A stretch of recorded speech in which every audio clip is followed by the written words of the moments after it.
نظمت حركة المجتمع الديمقراطي في مقاطعة عفرين والشهباء اليوم مظاهرة تنديدا بالعزلة المفروضة على القائد عبد الله أوجلان والمطالبة بحريته الجسدية، حيث تجمع أهالي مقاطعة عفرين والشهباء على الطريق الواصل بين بلدة تل قراح ومخيم سردم. حمل خلالها المشاركون صورا للقائد عبد الله أوجلان ويافطات كتب عليها: لا يكتمل مشروع الأمة الديمقراطية إلا بحرية القائد آبو، كفى بالعزلة والاحتلال، آن أوان تحرير عفرين وحرية القائد آبو، لا حياة دون القائد. ولدى وصول المظاهرة إلى الساحة الرئيسية لمخيم سردم في قرية تل سوسين التابعة لناحية الأحداث، وقف المتظاهرون دقيقة صمت إجلالا لأرواح الشهداء، ثم ألقى الرئيس المشترك لحركة المجتمع الديمقراطي حسن ولو كلمة قال فيها: خرجنا اليوم في مسيرة تضامنية مع الفيلسوف القائد عبد الله أوجلان الذي كرس حياته دفاعا عن الشعوب والأمة الكردية.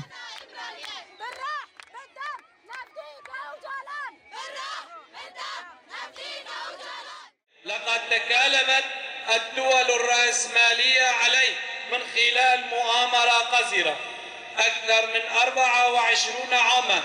والقائد عبد الله أوجلان في سجن انفرادي معزول عن البشرية وعن المناضلين وعن الشعب الكردستاني. نحن في الشهباء